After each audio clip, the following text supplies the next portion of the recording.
Malala, Oase di Bumi yang Tandus. Karya Ahmad Syafi'i Ma'arif.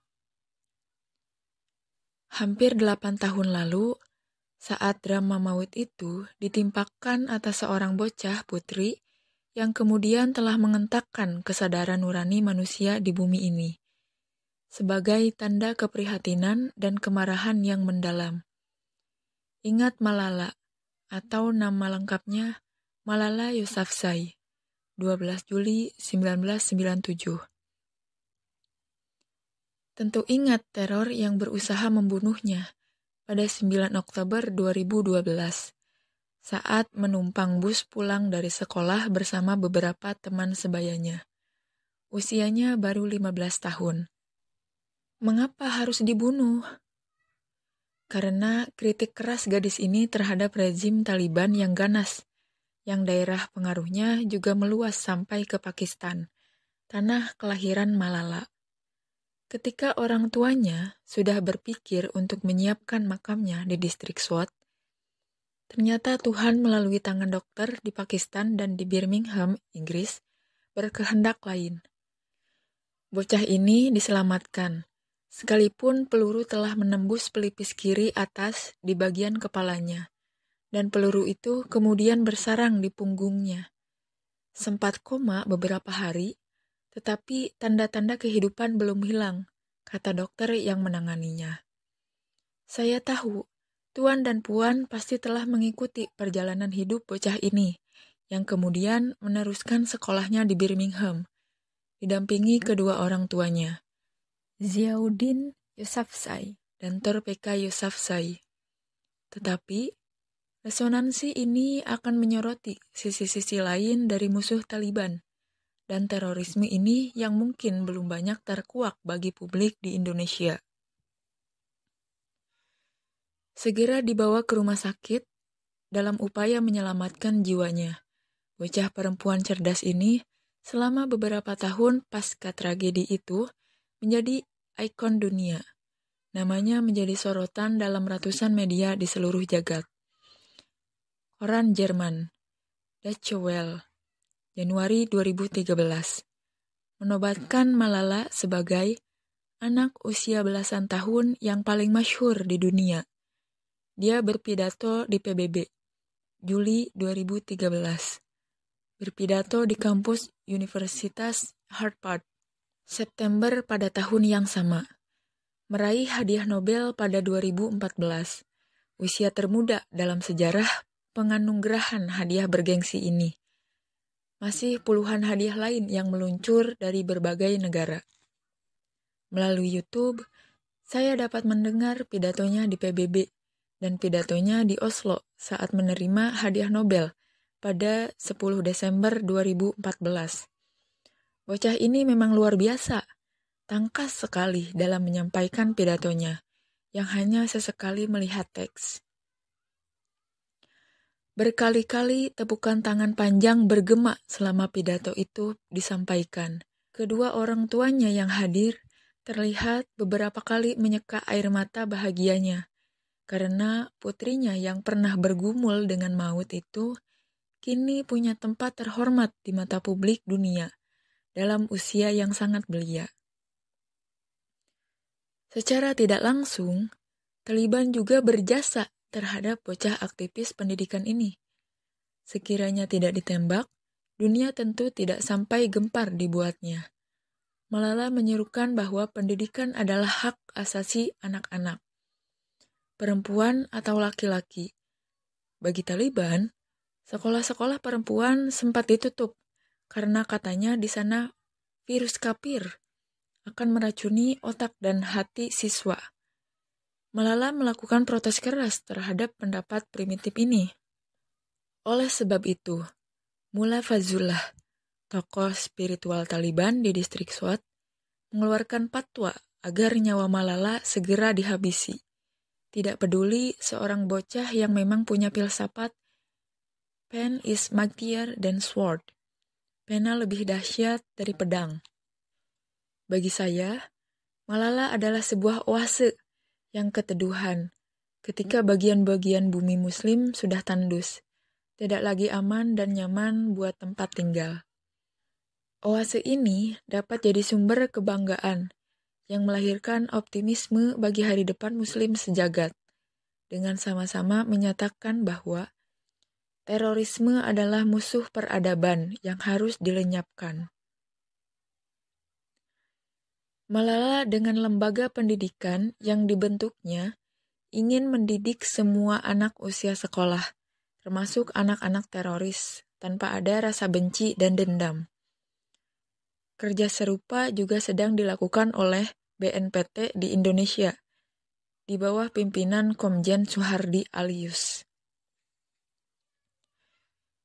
Sementara, Pakistan, negeri asal Malala, di mana bom bunuh diri masih saja diledakkan, terorisme gentayangan, dan Malala adalah salah seorang korbannya. Tetapi Tuhan belum membiarnya berpisah dari dunia ini. Malala adalah juga saksi hidup bahwa Islam tidak identik dengan terorisme, sebagaimana pihak Barat masih saja melontarkan tuduhan nista yang berbahaya ini. Di samping Oase, Malala adalah juga seorang petarung sejati untuk kepentingan pendidikan anak usia sekolah yang banyak terlantar di berbagai belahan bumi. Bahkan, fenomena pekerja anak-anak dengan upah murah bukanlah sesuatu yang asing demi kelangsungan hidup keluarga miskin dan terlantar. Oleh sebab itu, ketika rejim Taliban meremehkan dunia pendidikan, terutama pendidikan bagi perempuan, semangat tempur Malala tidak bisa dibendung lagi, apalagi ayahnya seorang pendidik dan diplomat. Suatu ketika Malala mengatakan, "Kita tahu bahwa kelompok teroris takut kepada kekuatan pendidikan." Lee Mishaal Hussein, Malala, the girl who was shot for going to school. BBC News, 7 Oktober 2013. Saat Malala sedang tergeletak di rumah sakit militer di Peshawar, ayahnya, Ziauddin Yousafzai, datang sambil berucap, "Saya tatap wajahnya, saya hanya menunduk. Saya cium keningnya, hidungnya, dan pipinya. Dan kemudian saya katakan, 'Engkau adalah putri kebanggaanku. Saya bangga denganmu.'" Ketika ditanya tentang ketahanan mental putrinya, Ziauddin menjawab, "Karena saya tidak memotong sayapnya." Ziauddin pernah bertugas sebagai atase pendidikan di Pakistan, di Birmingham. Juga sebagai penasehat khusus PBB untuk pendidikan global. Dalam pidatonya di PBB, pada 12 Juli 2013, yang diawali dengan menyebut Bismillahirrahmanirrahim, Malala sangat menekankan pentingnya pendidikan bagi semua anak di seluruh negara. Sesuatu yang dilecehkan oleh Taliban. Tetapi, Malala tidak membenci Taliban. "Saya bahkan tidak benci kepada anggota Taliban yang menembak saya. Bahkan jika ada senjata di tangan saya, dan dia berdiri di depan saya tidak akan menembaknya. Ini adalah sifat belah asih yang saya pelajari dari Muhammad, Nabi penyebar rahmat, dari Yesus Kristus, dan dari Buddha yang agung." Kemudian, dalam pidatonya di PBB itu, Malala melanjutkan, "Saya ingat ada seorang bocah di kelas kami yang ditanya oleh wartawan, 'Mengapa Taliban menentang pendidikan?' Dengan cara sederhana, bocah itu menjawab dengan menunjuk kepada bukunya sambil berkata, 'Seorang talib, anggota Taliban, tidak tahu apa yang tertulis dalam buku ini.'"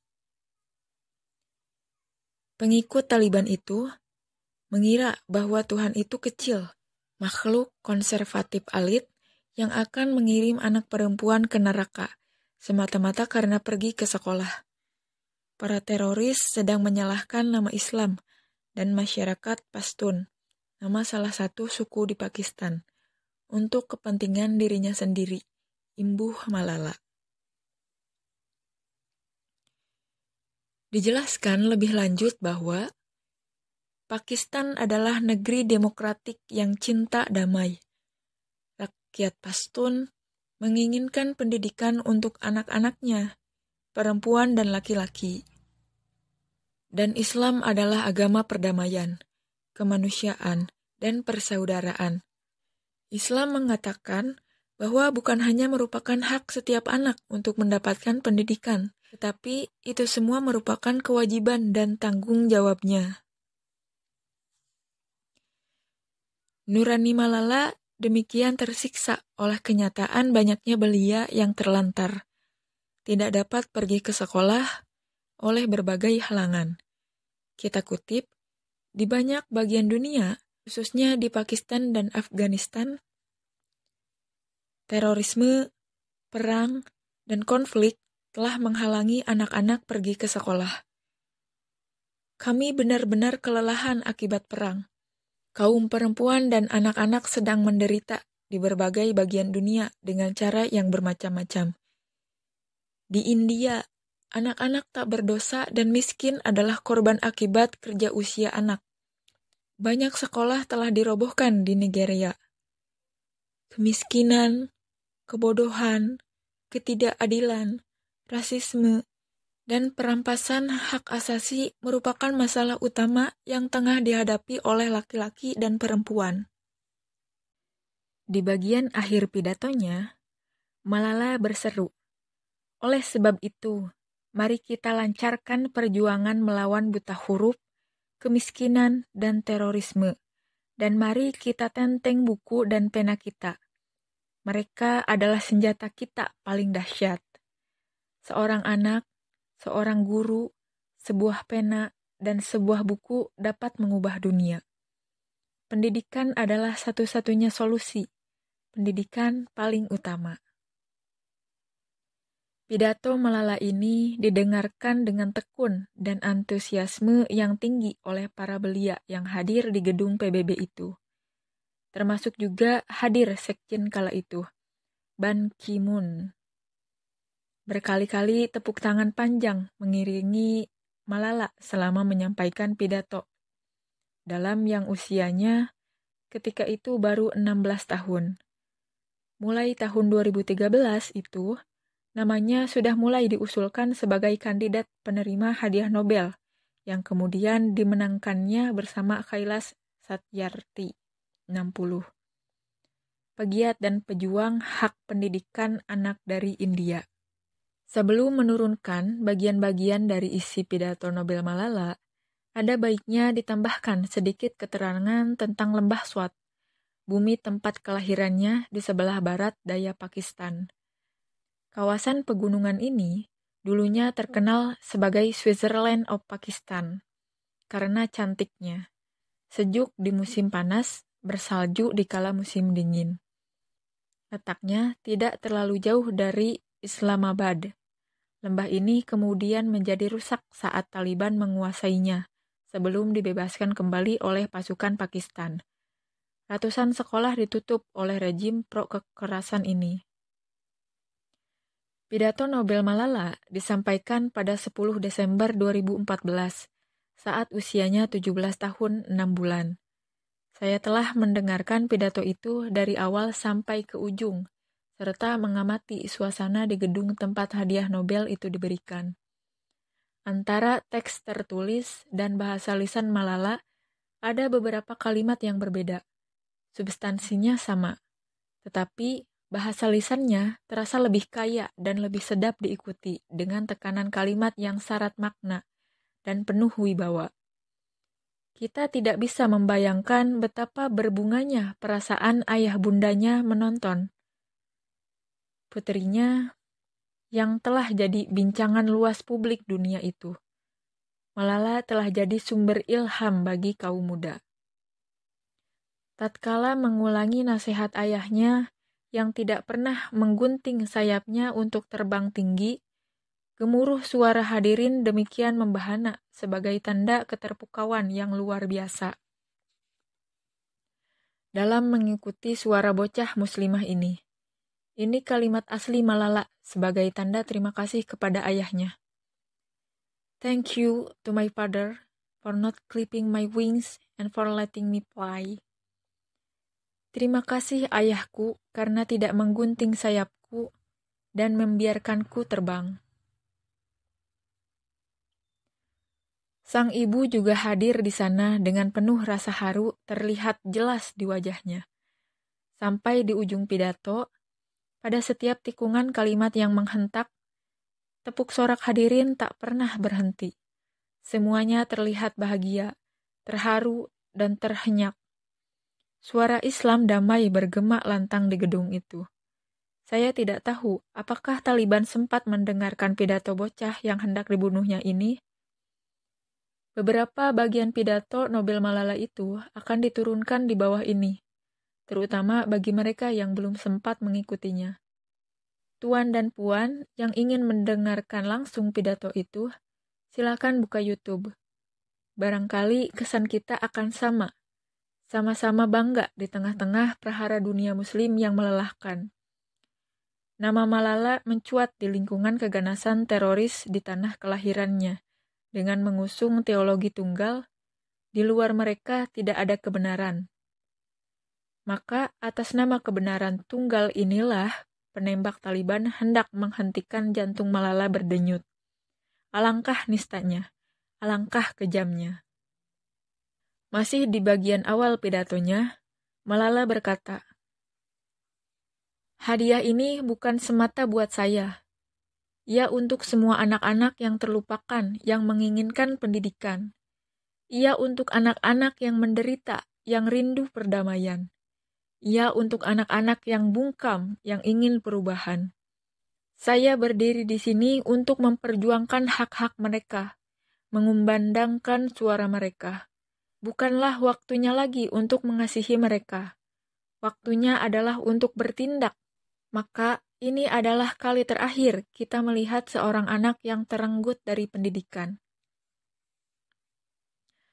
Lalu diceritakan pengalaman masa kecilnya di lembah yang cantik itu, yang kemudian menjadi neraka. Saat saya berusia 10 tahun, Swat yang semula adalah tempat yang indah dan tempat turisme, tiba-tiba berubah jadi tempat terorisme. Lebih 400 sekolah dibinasakan. Anak-anak perempuan dilarang pergi ke sekolah. Perempuan didera. Orang tak berdosa dibunuh. Semua kami menderita. Dan mimpi-mimpi kami yang indah berubah jadi mimpi buruk. Pendidikan beralih dari sebuah hak menjadi sebuah kejahatan. Pendek kata, baik pidatonya di PBB maupun di Oslo, tekanannya sama. Jangan rampas pendidikan anak-anak. Pendidikan adalah segala-galanya. Menghadapi situasi sulit dalam kepungan Taliban, ada dua pilihan yang terbuka bagi Malala. Pertama, membisu dan menunggu saat dibunuh. Kedua, bersuara terus terang dan kemudian dibunuh. Saya pilih yang kedua.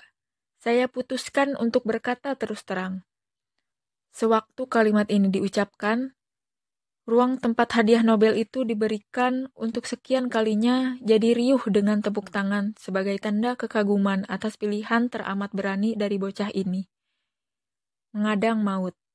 Drama itulah yang terjadi pada 9 Oktober 2012. Masih terkait dengan pidato Malala di Oslo, dilanjutkan pada bagian akhir tentang fenomena terbelahnya komunitas Muslim Pakistan dalam menyikapi pandangan-pandangan radikal bocah ini. Demikian mutlaknya pendidikan bagi anak usia sekolah. Malala bahkan menghadirkan di ibu kota Norwegia mitranya itu dari Pakistan yang pernah jadi korban teror, dari Nigeria yang diancam Boko Haram, dari Suriah sebagai korban perang saudara. Semuanya ini dalam rangka kampanye untuk menghimpun dana Malala bagi kepentingan pendidikan anak usia sekolah. Ia ingin anak-anak perempuan mengikuti jejaknya untuk terbang tinggi dengan modal pendidikan yang berkualitas. Pada kesempatan lain, Malala bertutur, "Saya tidak ingin masa depan saya terkurung. dibatasi 4 dinding, semata-mata memasak dan melahirkan. Feminisme bocah ini terasa sangat kental, sebuah reaksi keras terhadap tebalnya konservatisme Muslim Pakistan. Suaranya tentang mutlaknya pendidikan bagi anak usia sekolah telah menjadi isu panas global. Tidak tanggung-tanggung, dalam pidatonya, Malala menyebut satu persatu nama mitranya di atas. Ada bocah bernama Mezon dari Suriah yang kini mengungsi di Lebanon, yang bergerak dari tenda ke tenda, dalam kerja membantu anak-anak, perempuan dan laki-laki untuk belajar. Ada Amina dari Nigeria Utara, di mana Boko Haram mengancam dan menculik anak-anak. Ada Shajia dan Kainat Rias dari Swat yang kena peluru Taliban bersama Malala. Ada lagi Kainat Somro, juga dari Pakistan, yang jadi korban kekerasan dan kekejaman. Bahkan saudara laki-lakinya terbunuh, tetapi pantang baginya menyerah. Tatkala nama-nama mereka disebut satu persatu dari mimbar Nobel, mereka saling berbisik karena merasa tersanjung. Lalu dengan nada tinggi, Malala bertutur, "Saya adalah Shajia. Saya adalah Kainat Rias. Saya adalah Kainat Somro. Saya adalah Mezon. Saya adalah Amina. Saya adalah bagian dari 66 juta anak-anak perempuan yang tidak bersekolah." Disinggungnya pula dunia yang sudah berubah dengan cepat dengan segala kemajuannya. Tetapi, di sisi lain orang tidak juga mau belajar dari pengalaman perang dan konflik sejak Perang Dunia I, 1914, seabad yang silam dengan korban jutaan. Sekarang banyak keluarga yang telah jadi pengungsi di Suriah, Gaza, dan Irak. Tidak sedikit pula anak perempuan yang dipaksa kawin usia bocah. Kemudian dikritiknya negara-negara yang dianggap kuat. Demikian hebatnya mereka menciptakan perang, tetapi begitu lemah membangun perdamaian. Begitu mudahnya memberikan senjata, tetapi alangkah sukarnya memberikan buku. Begitu gampangnya membuat tank, tetapi demikian sulitnya mendirikan sekolah. Ungkapan-ungkapan kritikal ini telah memukau para undangan yang terdiri dari berbagai bangsa itu. Di bagian akhir pidatonya, Malala berkata, "And let us build a better future right here, right now." Dan mari kita bangun masa depan yang lebih baik di sini, sekarang juga. Bila mana Malala disanjung di seluruh dunia, ironisnya masyarakat Muslim Pakistan justru terbelah. Ada yang melemparkan tuduhan bahwa Malala adalah agen CIA, agen Inggris, agen Amerika. Sebuah tuduhan keji yang marak terdengar dalam masyarakat yang dipengaruhi Taliban. Tetapi di atas semua itu, inilah tabiat komunitas Muslim yang tidak mau berpikir jauh dan luas. Bahkan seorang komandan Taliban, Adnan Rashid, mantan anggota Angkatan Udara Pakistan, selang sehari setelah pidato di PBB pada 13 Juli 2013, menulis surat dan peringatan keras kepada Malala agar tidak lagi mengkritik Taliban. Di ujung surat berbahasa Inggris yang terdapat beberapa kesalahan itu, kita terjemahkan berikut ini. "Saya nasihati Anda agar kembali pulang, menyesuaikan diri dengan budaya Islam dan Pashtun, menggabungkan diri dengan madrasah perempuan manapun dekat kota Anda. Kaji dan pelajari kitab Allah. Gunakan pena Anda untuk Islam dan bagi kepentingan umat Muslim. Dan bongkar persengkongkolan segelintir elit yang ingin memperbudak seluruh kemanusiaan bagi agenda jahat mereka atas nama tatanan dunia baru." Baik saja nasihat itu, tetapi siapa yang bisa menjamin keamanan Malala jika kembali ke Pakistan? Bukankah dendam Taliban terhadapnya belum lagi pupus? Sekalipun lembah Swat sejak Juli 2009 secara resmi tidak lagi dikuasai Taliban, situasi belum lagi aman sepenuhnya. Artinya, tentara Pakistan sering tidak berdaya berhadapan dengan pasukan berjenggot ini. Kebetulan sebelum seri lanjutan ini dikirim, Dr. Ahmad Mutakin Alim dari Pusat Penanggulangan Bencana PP Muhammadiyah menghadiahi saya autobiografi Malala yang ditulis bersama Christina Lam. I Am Malala, New York, Boston, London, Back Bay Books, 2013. Dengan tambahan sumber autobiografi Malala ini, terpaksa kisah dalam resonansi ini sedikit surut ke belakang, karena ada bagian-bagian yang menarik untuk disertakan. Autobiografi setebal 293 halaman ini patut benar dibaca oleh rakyat Indonesia sebagai sumber ilham dan agar tidak mudah ditipu oleh kelompok-kelompok radikal yang berkedok agama. Pengalaman pahit rakyat Pakistan di lembah Swat bisa saja berlaku dimanapun bila negara tidak awas dan tidak tegas dalam membendung arus radikalisme yang memperdagangkan agama untuk tujuan yang nista. Pada halaman 293 sampai 240 terbaca penjelasan juru bicara Taliban Pakistan, Ehsanul Ehsan, mengapa Malala harus dibunuh. Malala telah dijadikan target karena peran modelnya dalam mengkhotbahkan sekularisme.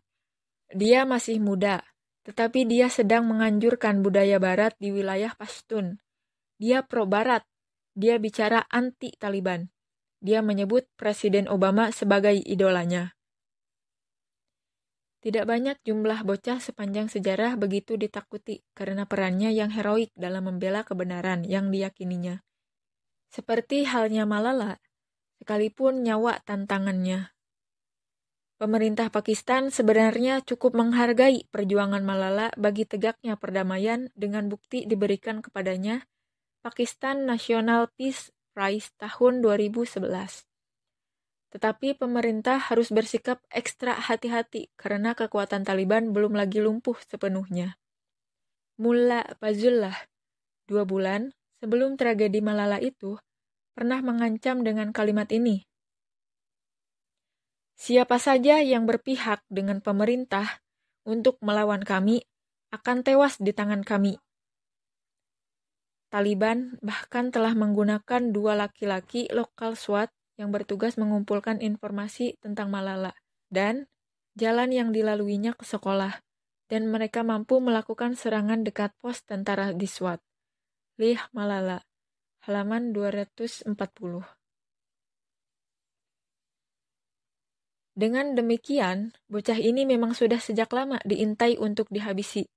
Dan itulah yang berlaku pada 9 Oktober 2012 dengan menembaki Malala dan 2 temannya yang lain di atas bus pulang dari sekolah milik ayahnya yang diberi nama Kushkal School itu. Atas kehendak Allah, ketiga bocah yang ditembak ini tidak seorang pun yang tewas. Semuanya selamat. Kini ketiganya telah jadi saksi hidup betapa terorisme tega membunuh bocah yang semula diperkirakan tidak bakal terjadi. Malala sendiri sebelumnya juga berpendapat bahwa Taliban tidak mungkin membunuh anak-anak. Jika ada yang harus dibunuh, maka ayahnya, Ziauddin Yousafzai lah yang harus menjadi sasaran utama, bukan dirinya. Ziauddin adalah sosok intelektual yang punya jaringan luas untuk melawan segala bentuk terorisme.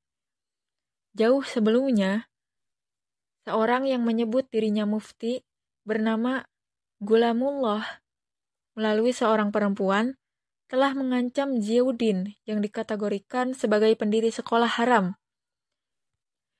Kita kutip, Ziauddin sedang menjalankan sebuah sekolah haram di bangunan Anda dan membawa malu pada tetangga. Anak-anak perempuan ini harus pakai cadar. Mufti itu kemudian mengatakan kepada perempuan tersebut, ambil kembali bangunan itu darinya, dan saya akan menyewanya untuk kepentingan madrasah saya. Jika Anda melakukan ini, Anda akan terima bayaran sekarang, dan juga akan mendapatkan pahala di akhirat kelak. Malala, halaman 84. Tetapi rupanya, perempuan itu menolak kehendak mufti itu. Ini komentar marah dari Ziauddin terhadap sikap mufti itu. Seorang dokter yang setengah jadi merupakan bahaya bagi kehidupan seseorang. Maka, seorang mula yang tidak sepenuhnya terpelajar menjadi bahaya bagi iman. Malala, halaman 85. Tuan dan Puan bisa membayangkan betapa konservatifnya sebagian kiai di Pakistan. Indonesia jauh lebih maju. Padahal negara Pakistan adalah wujud dari impian Muhammad Iqbal, filsuf dan penyair yang diakui dunia dengan pemikirannya yang melampaui zaman. Di Indonesia, apa yang dikenal dengan sebutan kutub modern dan kutub konservatif nyaris telah masuk ke museum sejarah berkat pendidikan keagamaan yang semakin terbuka bagi semua umat Islam. Ini sebuah keberuntungan yang sangat tinggi nilainya. Pakistan masih diracuni oleh orang semisal Mulla Fazlullah dan Mufti Ghulamullah. Pro kontra terhadap Malala belum juga usai. Ada sinisme yang mengatakan bahwa Malala tak berhak menerima hadiah Nobel itu, sebab toh banyak juga anak lain yang tertembak di Pakistan, baik oleh pasukan imperialis Barat atau oleh Taliban. Mengapa dunia membisu? Masuk akal juga, tetapi yang mau berjibaku dengan mempertaruhkan nyawa demi membela pendidikan buat anak usia sekolah, siapa yang bisa menandingi Malala? Mereka yang sinis ini semestinya jawab dahulu pertanyaan ini, baru berkomentar. Tetapi, sudahlah, bumi muslim memang masih syarat dengan pertentangan dan saling curiga. Sekalipun memeluk agama yang sama, agama yang dipahami secara salah, bukan lagi mempersatukan, tetapi membuat porak-poranda. Beberapa minggu sebelum upacara Nobel itu digelar, penulis bebas bernama Farman Nawaz telah memperkirakan nasib Malala di kampung halamannya. Dalam sebuah artikel di bawah judul Nobel Prize Winners Fate in Pakistan, Daily Outlook, Afghanistan, 20 Oktober 2014. Ini kalimat awal Nawaz. Hadiah Nobel yang dimenangkan Malala menunjukkan bahwa dunia percaya pada perjuangan kaum perempuan Pakistan dalam sebuah masyarakat tertalibankan, Talibanized Society. Namun, saya khawatir bahwa Malala boleh jadi menemui nasib seperti ilmuwan Pakistan terkenal Dr. Abdul Salam, yang bahkan pasca memenangkan hadiah itu tidak berdaya memenangkan hati rakyat Pakistan, semata-mata karena dia pengikut Ahmadiyah. Keluhan Nawaz ini diikuti kalimat selanjutnya. Apapun gagasan keagamaan Dr. Abdul Salam, tetapi kita bahkan tidak menerimanya sebagai seorang Pakistan, di sisi fakta bahwa dialah yang berperan dalam program atom Pakistan pada tingkat-tingkat awal. Setelah itu, dia menghabiskan masa hidupnya di luar Pakistan. Betapapun juga, dialah orang yang dapat menolong rakyat Pakistan membangun lembaga-lembaga tempat mahasiswa dapat belajar bagaimana caranya menjadi ilmuwan. Membaca Nawaz ini, jari ini merasa lemah mengetik artikel ini. Tetapi bagaimanapun harus dilanjutkan. Begini benarkah sempit dan tandusnya hati sebagian muslim? Entahlah Yuang, kata orang Minang. Masih ada lagi pendapat Nawaz, walau melelahkan perasaan pembacanya karena marah dalam kepiluan. Saya kutip yang bagian akhir saja tentang Malala berikut ini. Perannya adalah seberkas cahaya harapan dalam kegelapan ekstremisme dan fundamentalisme. Dia telah ambil inisiatif yang dapat mendorong sebuah kesadaran tentang pendidikan dan hak-hak asasi manusia dalam masyarakat perkotaan. Misi Malala adalah untuk menciptakan sebuah lingkungan di mana kesadaran dan kemajuan dapat berkembang. Berupa untuk memfitnah pengorbanan Malala pastilah berwatak fundamentalis. Inilah kekuatan-kekuatan serupa yang menghancurkan bangsa dengan membenarkan kaum teroris dan ekstremis. Media wajib membongkar semua kekuatan ini. Nawas jelas menjadi lawan kelompok penganut teologi kebenaran tunggal ini, yang kini berkeliaran di beberapa bangsa muslim. Seorang pembenci Malala, bernama Abul Hasan, bahkan menulis komentar ini. A story of father who used his daughter to get money and defame Islam. Sebuah cerita ayah yang menggunakan anak perempuannya untuk mendapatkan uang dan menistakan Islam. Hebat kan? Banyak sekali komentar sadis semacam ini dari mereka yang umumnya pakai nama muslim. Seorang komentator laki-laki di Indonesia bahkan pernah mengatakan bahwa pidato Malala di PBB banyak bohongnya. Seakan-akan dia paham peta yang sebenarnya. Padahal, ocehan ini hanya asal bunyi. Saya sarankan kepada para pembenci ini agar sempat membaca I Am Malala, autobiografi bocah ini. Di bab awal, kita diberitahu betapa keluarga ini cukup lama bergumul dengan kemiskinan dan terbelit utang demi pendidikan. Jika yang lahir seorang bayi perempuan, masyarakat setempat umumnya tidak bahagia. Malala merasakan benar betapa kejamnya tradisi semacam ini. Sekalipun sudah boyong ke kota Mingora di Lembah Swat, masa kecil Malala jauh dari serba cukup. Sedangkan tamu terus saja berdatangan ke tempat tinggalnya. Dalam tradisi Pashtun, tamu tidak boleh ditolak, sekalipun mengundang ketidaknyamanan. Kontroversi tentang Malala ini demikian seru di Pakistan. Sikap pro kontra sia-sia yang menguras energi.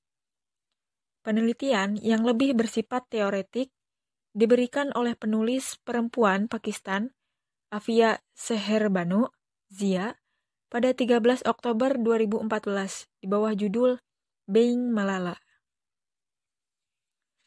Dalam pandangan dunia konservatif, juga di mata mereka yang disebut kiri baru radikal, yang hidup di jantung imperiumnya sendiri, seorang muslimah seharusnya pasif, jika sebaliknya dia hanya jadi semacam agen-agen asing, the other, dan hanya yang pantas mendapat simpati, dukungan, dan penghargaan adalah yang jadi korban, bukan yang bertahan hidup.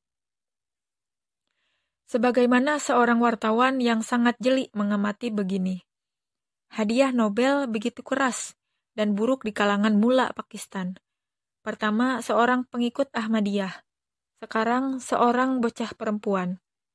Sayang sekali, harga kedua jenis warga negara itu tetap saja dipertanyakan, bahkan oleh mereka yang bukan ulama konservatif.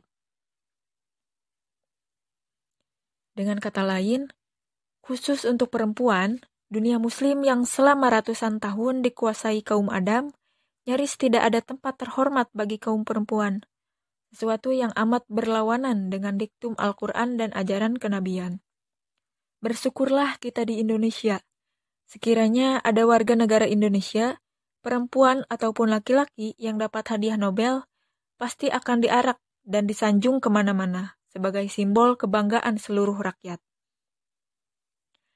Apa kegiatan Malala sekarang? Sejauh sumber yang dapat ditelusuri, sampai 17 Maret 2017, Malala baru saja merampungkan SMA-nya dan telah diterima di Universitas Oxford untuk belajar filsafat, politik, dan ekonomi. Di samping memenuhi undangan dari berbagai lembaga dunia, berkat jasa peluru Taliban, Malala dan keluarganya sekarang telah jadi miliarder, hasil royalti autobiografinya yang laris manis. Dan harap dicatat pula bahwa pada 10 April 2017, oleh Sekjen PBB yang baru, Antonio Guterres, Malala telah dilantik sebagai utusan perdamaian PBB yang termuda sepanjang sejarah badan dunia itu. Seperti telah disebut sebelumnya, Malala bersama Christina Lam telah menulis autobiografinya, I Am Malala, sampai Agustus 2015. Buku ini telah terjual sekitar 1,8 juta X di seluruh dunia dengan keuntungan sekitar $3 juta US. Ayah bundanya adalah juga pemegang saham pada perusahaan yang mereka dirikan, yaitu PT Salarzai. Patut juga dicatat, melalui Yayasan Amal, Malala Fund, bocah pejuang kemanusiaan ini telah membantu pendidikan untuk anak-anak putri di kamp-kamp pengungsi di Yordan dan Lebanon, mendirikan lembaga informasi teknologi dan life skills keterampilan untuk anak perempuan di kawasan kumuh, Nairobi, Afrika, dan juga membantu pendidikan sekolah menengah di Pakistan. Menimbang semua kegiatan mulia di ranah pendidikan ini, saya gagal memahami ukuran apa yang digunakan oleh sebagian rakyat Pakistan yang memusuhi bocah ini. Sebagai seorang pengagum Benazir Bhutto, Malala sudah punya mimpi untuk terjun ke dunia politik dengan membidik kursi Perdana Menteri. Hanya waktulah yang bisa menjawab sampai di mana mimpi nanti ini akan berujung. Info terakhir yang saya baca dari koran tulisan Christina Lamb, dari koran The Sunday Times, London, My Year with Malala, ternyata ibu bocah ini buta huruf dari keluarga miskin, konservatif, dan tidak bisa berbahasa Inggris. Sangat kontras dengan ayahnya, seorang intelektual yang gaul. Sang ibu tidak suka menonjol, tetapi biasa beri makan orang miskin. Kerinduan mereka terhadap lembah Swat tidak pernah pudar. Sedikit ke belakang, ketika Donald Trump dalam kampanyenya mengobarkan semangat anti-Muslim pada 16 Desember 2016, Malala memberikan reaksi telak, disampaikan melalui Britain's Channel 4. The more you speak about Islam and against all Muslim, the more terrorists we create. Diteruskan, so it's important that whatever politicians say, whatever the media say, they should be really careful about it. If your intention is stop terrorism, do not try to blame the whole population of Muslim for it, because it cannot stop terrorism. Semakin banyak Anda mengumbar pernyataan tentang Islam dan anti-Muslim, semakin banyak teroris yang kita ciptakan. Maka menjadi demikian penting bahwa apapun yang dikatakan politisi, apapun yang diberitakan media, mereka wajib bersikap ekstra hati-hati tentang hal itu. Jika niat Anda untuk menghentikan terorisme, jangan coba menyalahkan seluruh penduduk Muslim untuk kepentingan itu. Karena cara semacam itu tidak mungkin menghentikan terorisme. Inilah Malala, oase yang mengilhami mereka yang punya nalar tajam dan intuisi kemanusiaan universal.